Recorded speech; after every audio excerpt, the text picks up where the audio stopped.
I want to first just say welcome. My name is Shelley Stoddard. I'm the program coordinator for First Chesapeake. We are so thankful for all of you coming out today to support and honor the Reaching for the Stars Women in STEM Award winner, as well as our scholarship semifinalists and finalists, those who've won the scholarships.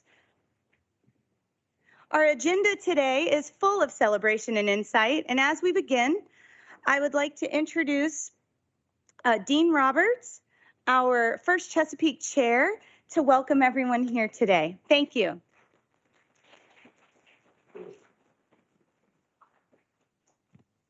Okay, good morning, everybody. Welcome to this truly inspiring event, which you'll see unfold over the next hour or so.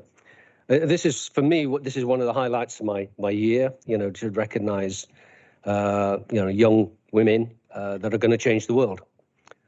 So it's quite a great event.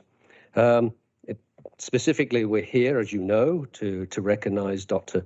Rosen and the 4 scholarship winners for this event. I just want to sort of reflect a little bit for all of us in the room about why STEM. If you think about a lot of the problems in the world that we face, that we read in the media and so on, the actual solutions many of the solutions comes from STEM.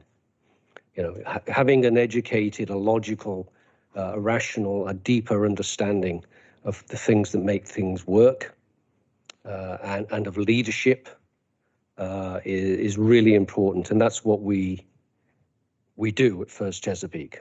We enable that and we facilitate that education with our youngsters. And it's really, for me personally, it's really quite inspiring and quite turns me on, so to speak. If I think about the company I do in my day job, how we recruit people, obviously we're looking for technical skills. But the reality is that, this, innovation is a team sport, right?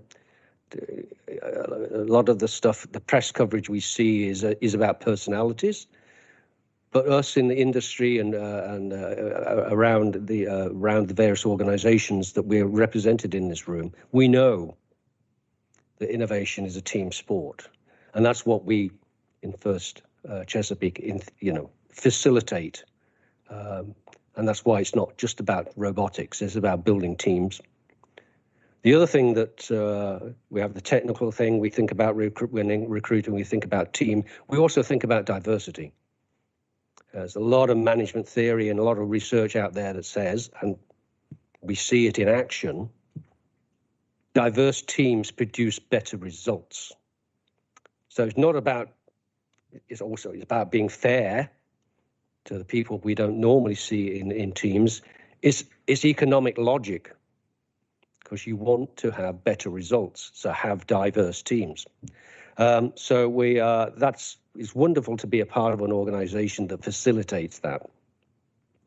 And just closer to home, when I think of the organization here, our exec committee, for instance, half of the people on our exec committee are women, a third of the people are people of color.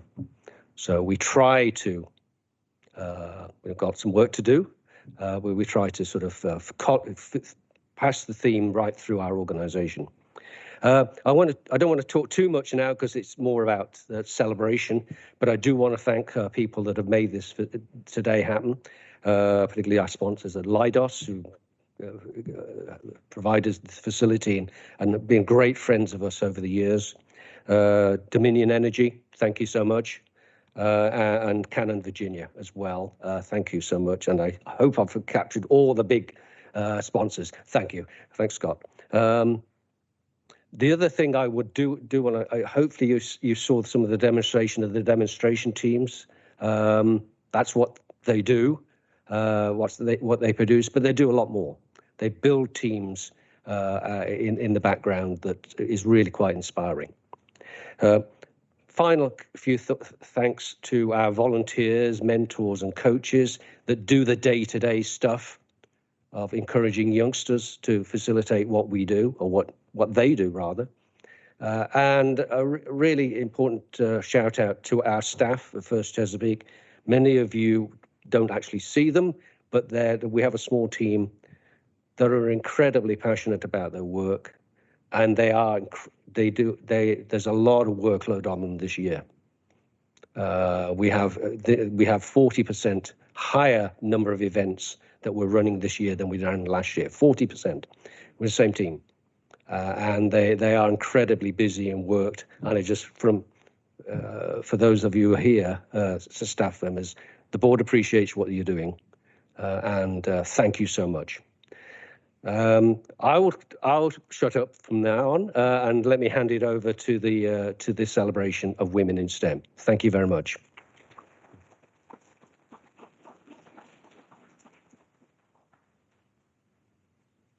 So the Reaching for the Stars Outstanding Women in STEM Award is a unique honor dedicated to women who have been advocates, allies, and mentors to young people.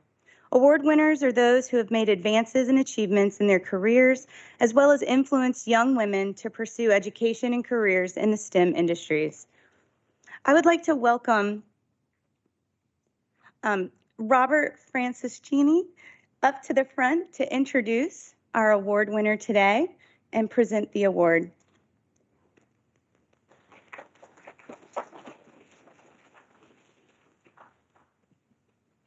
Good morning and welcome to Leidos. We're really excited to host this event today.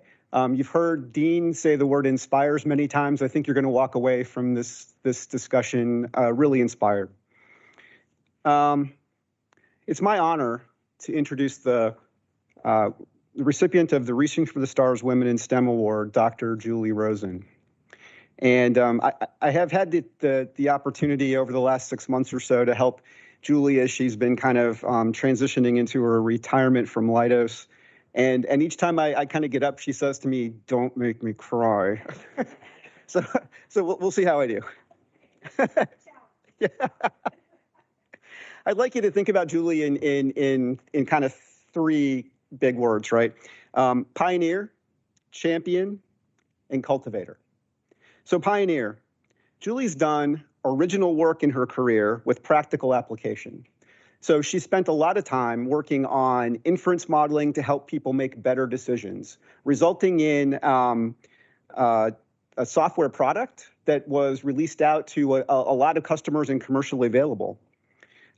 This work was done kind of well before anybody was working on this kind of activity. Today, we might think of this technology as wrapped up in the area of machine learning, but when Julie was doing it, there wasn't such a thing kind of going on in any kind of scale, right?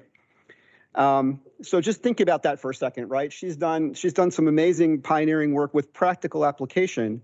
I guess she'll tell you probably one-on-one some stories about this, but one of the stories that she shared before is she had a field commander in a battle zone call her on the phone one day and say, "Hey, I've got this piece of software and I'm trying to get this thing to happen with it. Can you please kind of help walk me through this?" So this is in a battle zone. They're using her software to help make better decisions. There's not really a cooler thing to say about your technology than that, right? That's just great stuff. So pioneer, champion. So Julie, for almost a decade, led the Leidos Technical Fellows community. This is a population of the cutting-edge technology innovators in the company. She was the voice of the community to executives in the company, to the CEO, to the board of directors. So she absolutely had, I promise you, she had the ear of all of those people, and she made a lot of influence over the years. It might not have felt like that to her at the time, but she had a huge impact on the ability of that community to grow and do just amazing things for our company and for our country. Champion. Cultivator. Julie, over her entire career, has been focused on encouraging participation in science, technology, engineering, and math. She's put in place mentoring programs. She's put in place encouraging programs. She's gone out into the community and done things at schools. And for her next chapter, Julie's planning to focus on encouraging women in science, technology, engineering, and math. And I have no doubt that she's going to continue to make amazing accomplishments in this regard. Pioneer, champion, cultivator. I'm proud to introduce my friend and colleague, Dr. Julie Rosen.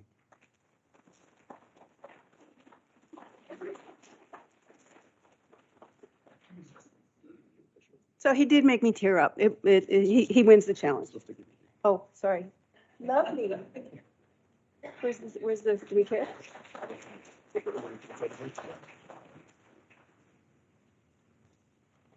I'm going to stand up here as well. I have 5 minutes. Shelley's going to crack the whip if I don't finish, and I have to read straight, or else I'll divert and get off topic here. So that's why I will stand here. Good morning, everyone. I wish to thank Dean Roberts. I wish to thank Robert. I wish to thank Shelley, who is the miraculous coordinator of this event. And I wish to thank each of you for coming out this morning to celebrate my lifetime achievements as a STEMmy woman. And I'm also here to celebrate with you the accomplishments of the much younger group of semifinalists whom we recognize today. I'll start with a bit of my own journey that led to a fulfilling STEM career, albeit quite the wiggle waggle in the beginning. And before you ask, no, I did not know any of these historical STEM, women in STEM. Many came before me. Some are still here. We have a NASA scientist, Mae Jameson, still living, but they did come before me. But I think that they did not know, as do we, that they were pushing forward. Nope, as in my life, and I suppose in each of yours, they followed their curiosity as they investigated their world. That might be by discovering physical, biological, or chemical makeup of bugs, marine life, mammals in the savannah, and of course, our fellow humans. To illustrate my journey along the exploratory roads of STEM, I've asked Shelley to display the XKCD cartoon coming up. That's what we'll be seeing there. We're going to go left to right. Starting at the left, I think we all agree that we are observers of the humans in our lives, whether in person, on the street, on small or large screens, and of course in social media. While I'm fascinated at how people think, mostly I'm clueless how they come to the decisions they make, but that's another morning's breakfast. My cousin Deborah here can tell you that I'm too introverted to deal with people in everyday life. She, however, gets the gold star for serving as a social worker for over 30 years. Moving to the right on this diagram, we come across the biologist. This cartoon character is holding a cuttlefish, which is not a fish, if you didn't know, but an intelligent invertebrate related to octopus, squid, and nautilus. For me, biology started with lab experiments on frogs. And I'll just leave it at ick-y. The smell, the oozing liquids, and the images of frog eyes still haunt me today in my dreams. So biology was struck off my list of nifty, spiffy things to study. In high school, I absolutely loved physics experiments. And yes, it probably was a combination of the amazing phenomena that occurred when you least expected, but I also admit I love my cousin Gary, who conducted physics and astronomy experiments in the backyard. Unfortunately, I was in high school at a time in the way back when my physics teacher told me, girls don't do physics. What a letdown. And here I thought I was having such fun with all of my friends who were girls in my all-girls high school. Who knew such advice was old think and just plain wrong? So that took me over to the chemistry part of this timeline. And I have a funny story about chemistry when I was in college. I did achieve a bachelor's degree in chemistry, but that came after a very harrowing year in organic chemistry, when each student is given a bottle of liquid and told to run experiments to determine the liquid's chemical makeup. I'll just tell you that when it came to identifying the last component in my bottle, my experiment consisted of finding the key to the storage closet, opening up a bunch of bottles, and smelling their contents. Not exactly a strictly scientific approach, but that too is part of life in the real world, eh? Okay, the last 2 steps along this journey. In my junior year of college, I took classes in chemistry and physics, some of which were paper-only studies, and some involved laboratory experiments. As had occurred all through high school, things blow up when I walk into a room, and college was not an exception. But that's not my fault. I was 2 labs shy of a double major in physics and chemistry when the physics department decided that my aura, and Brandon Shelton can tell you about my aura, was rather costly. And they asked me to take a class called Statistical Thermodynamics. This wound up being a win-win situation. They didn't have to clean up the broken glass that I left in my wake, and I found I had both talent and enthusiasm, great enthusiasm, for probability theory. I am grateful to have been able to go to graduate school in mathematics, where I earned a master's degree in math and a doctorate in applied math. Those years taught me so very much that is depicted at the right side of that cartoon. Math is the best. And while that definitely led to my personal choice of a professional career, it also has an impact on you, your friends, your family, and the people and beings you have yet to meet.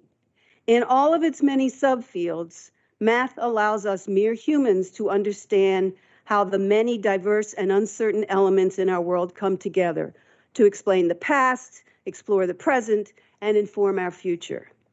I put a piece of paper on the table. There are more up here on the side. There's also more handouts up here on the side, especially for the high schoolers. But the one on the tables are examples of the math subfields that I'd like to that you can investigate. And I'd like to introduce you to a few examples in my life. My longtime friend Martha uses math every day in her career as financial investment strategist. My friend Marcy, she uses fluid dynamics from her medical training through her expertise in physical therapy. My younger friend Leah, whose father Wayne and I have worked together for 30 years, combined her talents in math and linguistics to create a translation app when she was in high school. And that has led along the way to her current real-world job, in fact, here at Leidos, software coding. And my youngest friends here today, Amelia and Juliana, have a mom, Molly, and Molly is a microbiologist discovering antiviral therapies. How great is that? Leah, Amelia, Juliana, and each of you First Chesapeake experimenters, they will join you in the opportunity to be the next generation's women in STEM. Your choice may not be math, but know that while the math M comes at the end of STEM, it most assuredly serves as the foundation for all the other STEMmy fields and oh so many of life's adventures. I hope you'll take one lesson from this talk. Preserve in your search for the path that gives you the greatest excitement, enjoyment, and fulfillment. That way, you will live long and prosper. Thank you for your attention.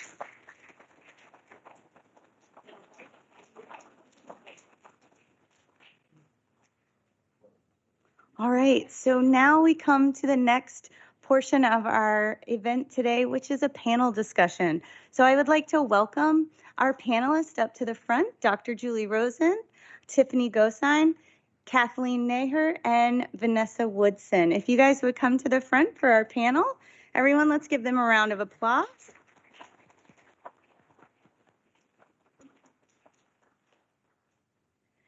So our 8 scholarship semifinalists submitted questions to ask our outstanding panelists here today, and they're going to start by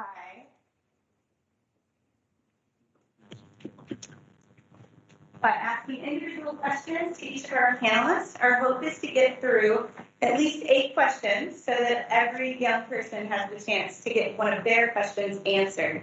So with that, Narissa, if you will start with us with question 1, feel free to stand up and ask your question. Dr. Rosen, you've detailed your STEM journey throughout the different fields very thoroughly, but what was the turning point in your life that guided your decision to pursue STEM as a field and to enter those fields in general? Great, thank you. Pick up the mic again.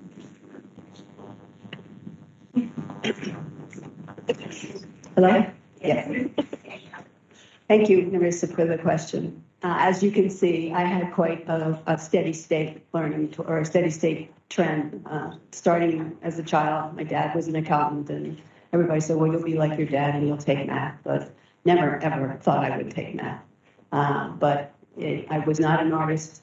I was not a musician. My chair is sinking. I'm going down. That's your timing. You're not pulling the upper but I kind of knew that I was a left brain person since childhood, and it just was a matter of picking out the right field of study. Thank you. Ms. Gostein, how have your beliefs about STEM changed since you began your education and or your career? So my belief, my support, my love of STEM has grown exponentially, especially now that I've been in my career. Sort of when my education started, that's kind of where you get the theory and practice. You see these four fields emerge and work together. And now in my career, it's a part of everything, my everyday life. So when I work on projects, we have a team of scientists, we have a team of engineers, and we're working together to make the best possible product for our customers.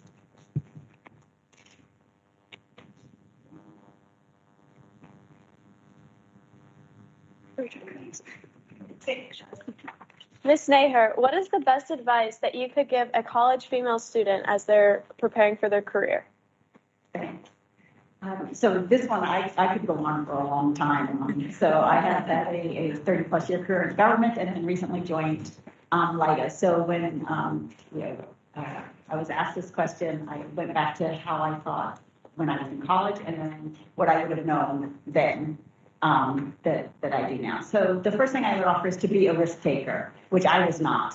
I played it safe always at the beginning, and that's not the way to go to make your mark. So don't be afraid of taking those risks. Don't be afraid of failure. I mean, I know we say that commonly now. By that I mean, though, if you put in the work, it doesn't matter what the outcome is. It's okay if you fail. If you don't put in the work, then it's not so okay to fail. When I look back at all the decisions I fretted over, and I think this was probably because I was a math major in college, studying physics as a minor. I didn't realize I was going to like half until I heard your presentation today. But you know, when you're in math, I think of the math exams I had, differential equations, things like that. You work at it, and then there is a right answer. It's right or it's wrong, and you know, and you can move on.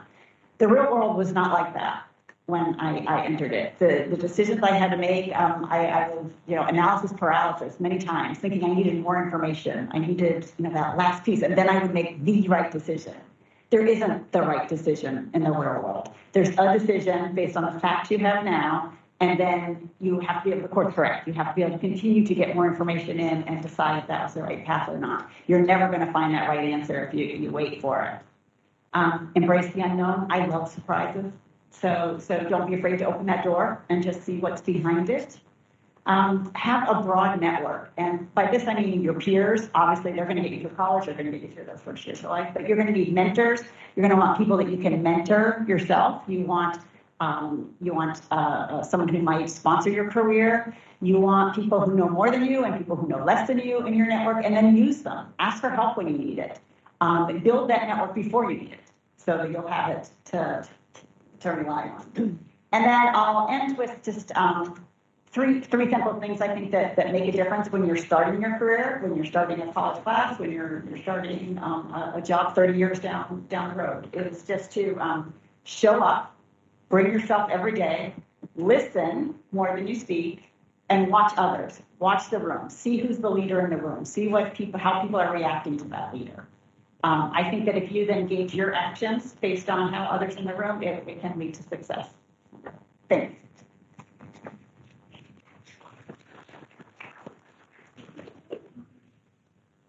Ms. Lipton, how did you decide what field you wanted to go into? All righty. I will forewarning, I am not the most politically correct person. I tend to be over honest.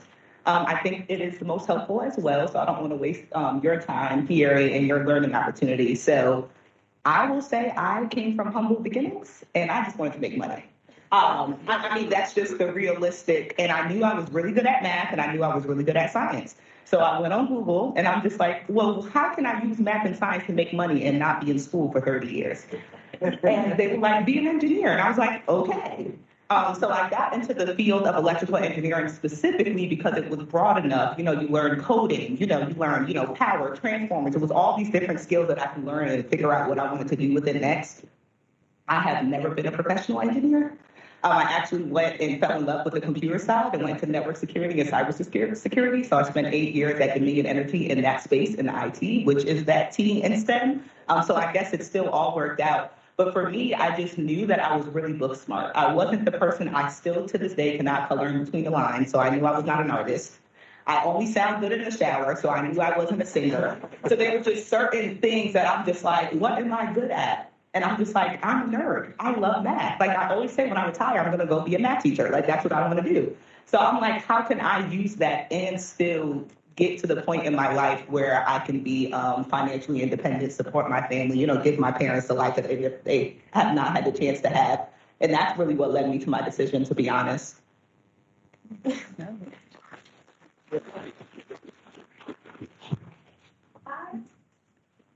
Good morning, I'm Morgan McMillan. My question is to Dr. Rosen. First of all, congratulations on your award. But looking back, is there anything you do different from an academic or career perspective? Thank you. For you who didn't hear, the question was, is there anything I would have done different from an academic and career perspective?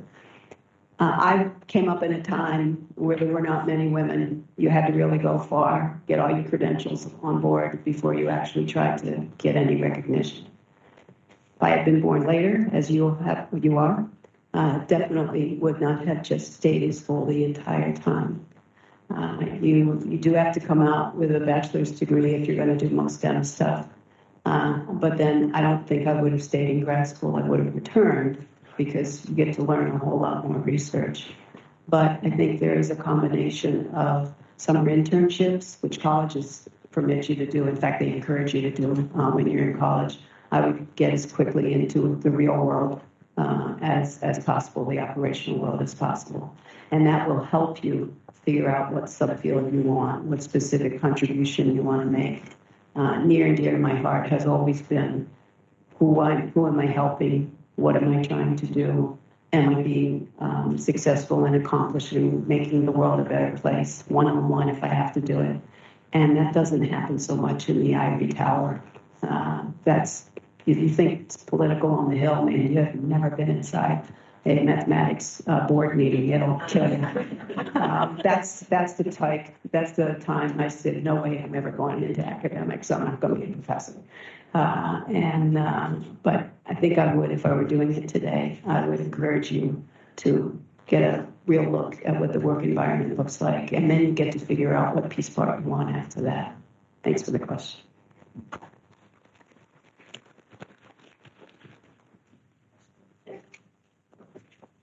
Hi, my question is for Ms. Gosine, and it's how has your STEM education intersected with other disciplines such as social science or the arts, and if so, in what ways have they influenced each other?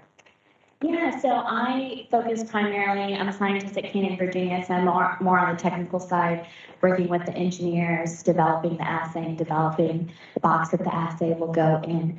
But I've recently transitioned to the business side of things, and so understanding when we start to make a product, how do we pull it all the way through the pipeline? And so I've had the opportunity to do a lot of customer interviews, talk to the end user, really make sure that we're making what they want. Has the need changed? Has the market changed? So that's been really fun to get to know our end user and really see, that we're making something come to life that's needed.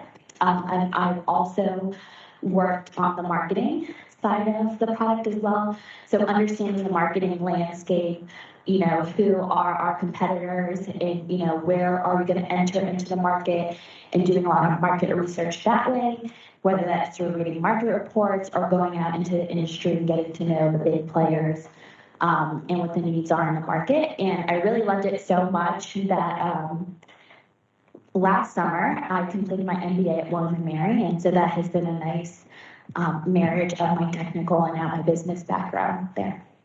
So thank you. Hi, my name is Shafika, and my question is to Ms. Mayer. As we're students trying to figure out our own path to our future careers, did you know what you wanted to do when you were a student in high school? Thank you for asking that. And, I almost hesitate to answer because I don't know if it's the path we should take, but no, I didn't have a clue. But it was very different back then. I mean, people didn't know in high school what they wanted to do unless they were going to join their, family business. Other than that, you were going to go to college. And you did not pick a major when you started. I didn't pick a major until sophomore year, and even then some of my colleagues didn't pick it till junior year. So it was more of a get into college, try things out, and see what you might stick. And math really was the only option for me because it was the only class I liked. So I figured I'll just take math. And back then, I never thought about it, but I think I was one of the only math majors at my school and that was female, but it never came up. It was never, I knew I loved math, and I was encouraged to continue to do it. It wasn't until my senior year that I thought, what are you going to do with this math degree? I didn't want to teach at the time. I thought maybe at some point I want to teach. Computer science was just starting to become a thing, so I had a minor in computer science, and that's what I ended up getting hired as an applications developer right out of college. And I went into government service, which just opened a whole other flood of opportunities. But I think it's better now. I love the internship idea. That was not a thing back when I was in college, but it really gives you a foundation to get out there and try something. That goes back to what I was saying before. Take a risk. Do something that you're not quite sure of. To see maybe it's going to be the path that you end up going down. But I was pretty clueless until I actually started working. Our final question for the panel. Question 8. Hi, I'm Suzu. My question is to Ms. Woodson. Do you feel that you've seen a shift in the community of STEM since you've been involved? If so, how? So I will say, I believe there is a shift. I believe we still have some more work to do. That is why I am now the manager of diversity, equity, and inclusion, because my heart took me in a different route, because I would like to make sure that young ladies like yourselves do have the opportunities and maybe don't have the same barriers and obstacles that some of us up here may have experienced. So there definitely is a shift. At the very least, I don't feel like people are surprised when we walk in the room and say what we do, as surprised as they used to be. Well, I'm from New York City, so I walk in every room like God sent me anyway. But I think people are not as surprised when they see women at a table in a very educational conversation, specifically around STEM. So I do think that has improved. I think there are more opportunities. You have to think about technology has advanced. So we have a lot more companies, the Googles, the Microsofts. There's a lot more opportunities out there. So there's a lot more seats at the table that I do believe that we can take. And then I think there's a lot of people like us who not only as we move up, we extend our hand back to make sure that we can take you all with us. So I think that makes a difference. I think there used to be a mentality of that we're all fighting for like the same seat at the table, but I don't really see that really competition amongst us anymore. I think we get in a room and we gravitate towards each other and we're trying to figure out how we can help each other be successful. So I think that's probably the biggest shift that I've seen.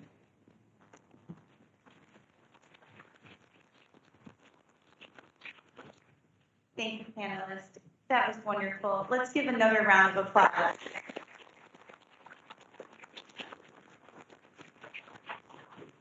Your answers have really illustrated the journeys you've taken throughout your career. And Canon, as one of our sponsors, has one additional share that they would like to present. And this is one of their employees sharing about her journey. Amanda Caves. I'm an industrial engineer at Canton, Virginia. I received my bachelor's in industrial and systems engineering from the illustrious North Carolina Agricultural and Technical State University in Greensboro, North Carolina. I also obtained my master's in engineering from the University of Wisconsin. My journey to become an engineer has been one for me to vividly remember. I attended public school in the 757 area. Growing up, I have always heard stories about how men worked hard to get to where they wanted to be in life. I rarely heard success stories about females and them working hard to achieve their dreams as well. In high school, 9th grade to be exact, I was one of a handful of females who did not sign up for keyboarding or home economics as an elective. I signed up for electives in what was called the Tech Hall. which was more suited for guys, as I was told by my guidance counselor, who is also a female. I was more interested in learning how to create technical drawings, writing programs, and gaining more knowledge for behind-the-scenes details on how and why things function. After taking all of the offered electives in the tech hall and excelling in math and science, I knew engineering was something I wanted to pursue in life as a career. Despite having that same guidance counselor tell me maybe college is not for me and I should get a job in a restaurant as a waitress, she even offered me a list of restaurants that were hiring at the time. The nerve of her, right? The summer of entering college, I learned I had a cousin that recently graduated as an engineer from North Carolina A&T. After speaking with her about her experiences and being successful in the field, it gave me the motivation I needed. I kept in contact with her throughout my years at A&T. To this day, she does not know about being my first mentor. When I first started college, I realized my major was changed by mistake in the system from chemical engineer to industrial engineer. I went to admissions to get things corrected. They told me I had to speak with the dean of industrial engineering to get him to sign the change of major paperwork. When I made it to his office, I explained the error to him, and he was willing to sign the paperwork. But before signing the paperwork, we sat and talked about the differences of chemical and industrial engineering. He gave real-life examples of what industrial engineers did in the workforce, and that sold me on trying it out. He said, try out one class, and if you don't like it, I'll sign any paperwork you need to change your major.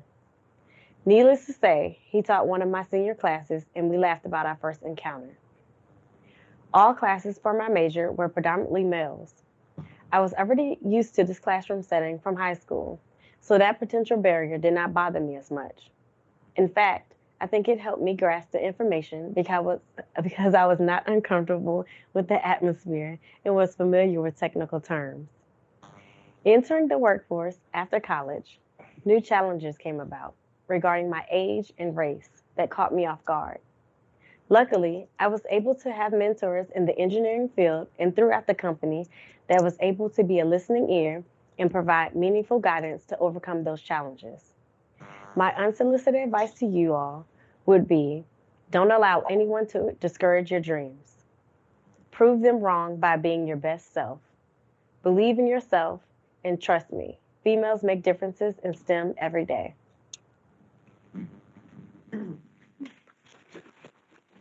Hello, everyone. We have 8 semifinalists with us today at this event. I would like to take a moment to recognize them for the talented and remarkable group of young people that they are. Sierra Diller, Morgan McMillan, Maggie O'Leary, Suzu Padel, Srutika Sudala, Olivia Sun, Natalie Mornay, and Narissa Wong. Please stand up so we can recognize all of them.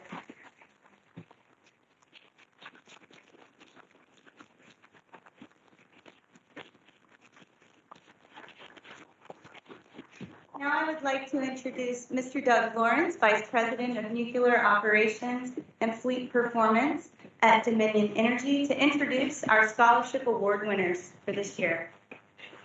Good morning, everybody. I would say following the panelists and that recognition is virtually impossible, so you're going to have to bear with me.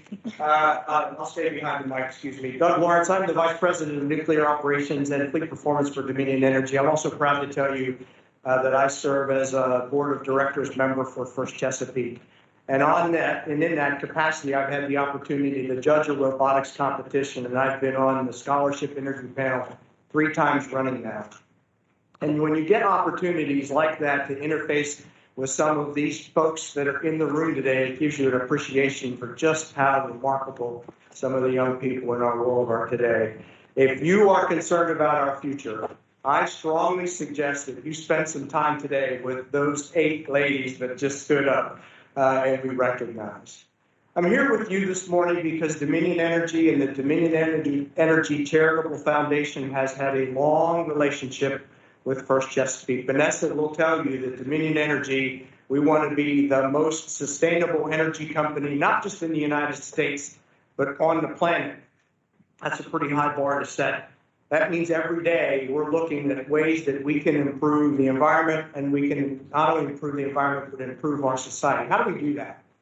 We improve our society with relationships like we have with First Chesapeake and other educational institutions. That gives us the opportunity to work with folks and help them in our communities. And we're always looking to do more in our communities. As an example, we started sponsoring this scholarship last year. The fit, and Vanessa kind of alluded to this, the fit between Dominion Energy and First Chesapeake is a natural one. We are a very engineering and technology-centric company. I know that every one of you in this room grew up with this, but we make it possible by making energy that virtually wherever you are, when you flip a switch, you get lights. That's incredible. Think about that for a minute. That's incredible. I'm obviously a little taken by that, but that puts us sometimes and often at the cutting edge of technology and innovation to do our work more safely, reliably, efficiently, and sustainably. It might be something like a wind turbine that makes electricity, which, by the way, there are 2 of them 27 miles off the coast of Virginia Beach. Or it might be something more near and dear to my heart, like adding small modular reactors potentially to our nuclear energy fleet to provide 24/7 always-on carbon-free electricity. That's kind of a big deal for me.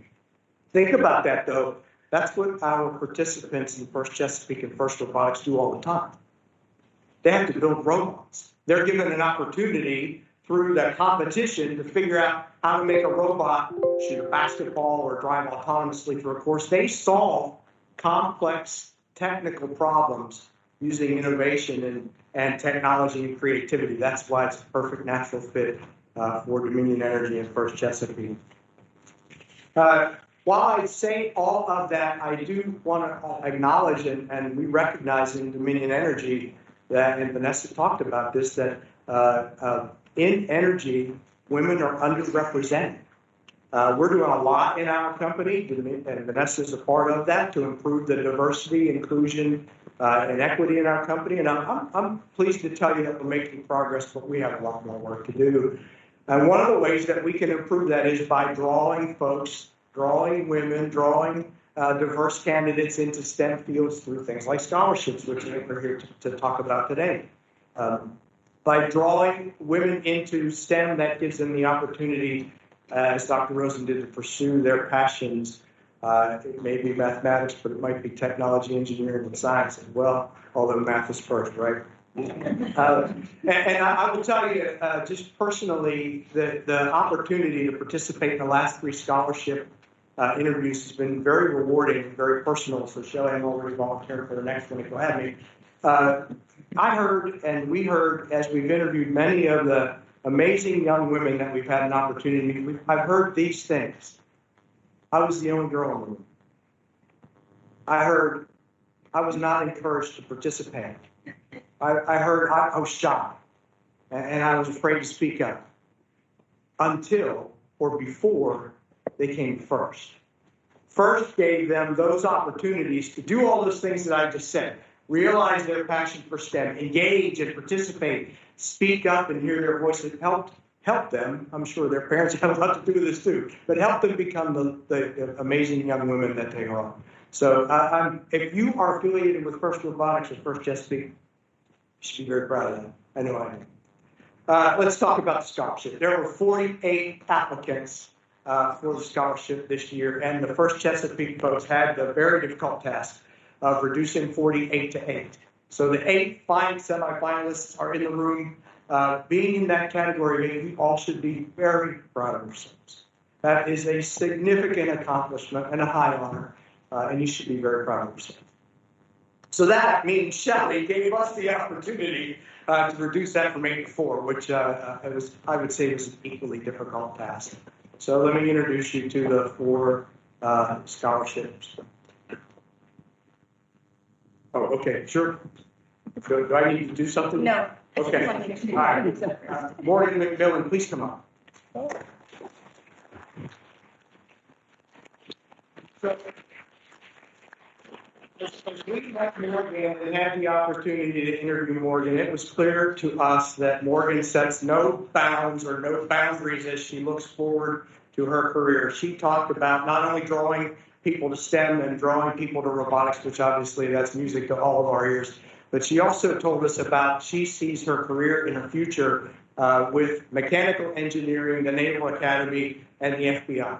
So I don't know that even now I could string those three things together, let alone when I was a high school senior. So Morgan, congratulations.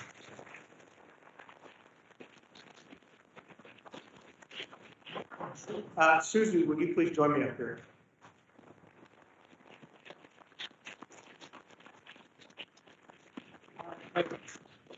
Suzu Paudel is the winner of a scholarship or recipient as well.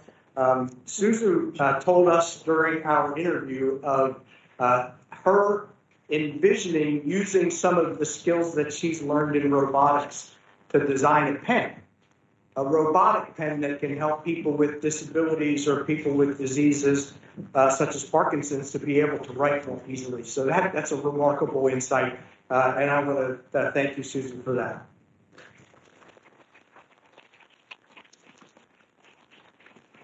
Next, Natalie Warren, come up here, please.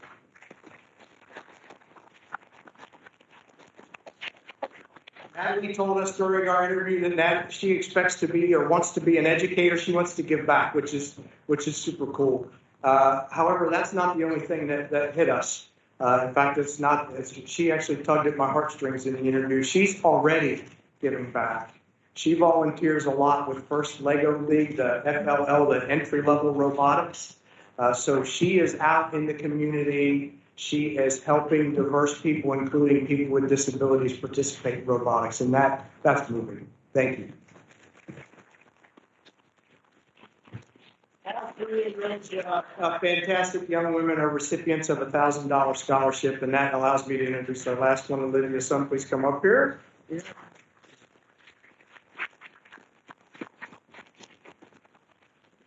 Lydia is the recipient of a $2,000 scholarship, and while all of the candidates surely blew us away in the interviews, I mean, just a remarkable group of fantastic young women, Lydia connected the dots for us about what she sees in her future with integrating public policy and engineering to improve society. Hey, folks, that's a pretty high bar. Congratulations, Olivia.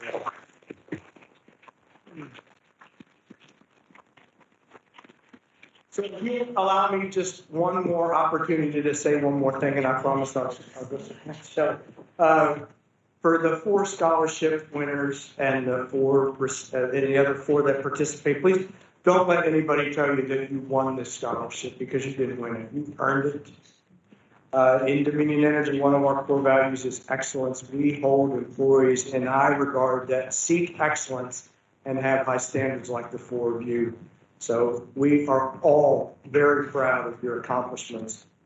And I can tell you, I speak for all of First Chesapeake when I tell you we look forward to watching your career develop. One more round of applause, everybody.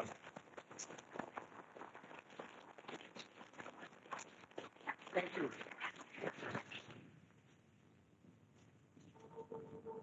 So congratulations to our scholarship semifinalists. First Chesapeake would like to thank each of its sponsors. First, thank you to Canon for helping us with the robotics demonstrations and the video, as well as panelists. Thank you to Dominion Energy for supporting our young people for their educational goals through scholarship awards. And thank you to Leidos for their continued support for FIRST programs and hosting this wonderful event. On behalf of all of staff at First Chesapeake, it is Valentine's Day after all. We love our volunteers, we love our sponsors, and we certainly love our students. We thank all of you for coming today, and we look forward to seeing you next year. Thank you.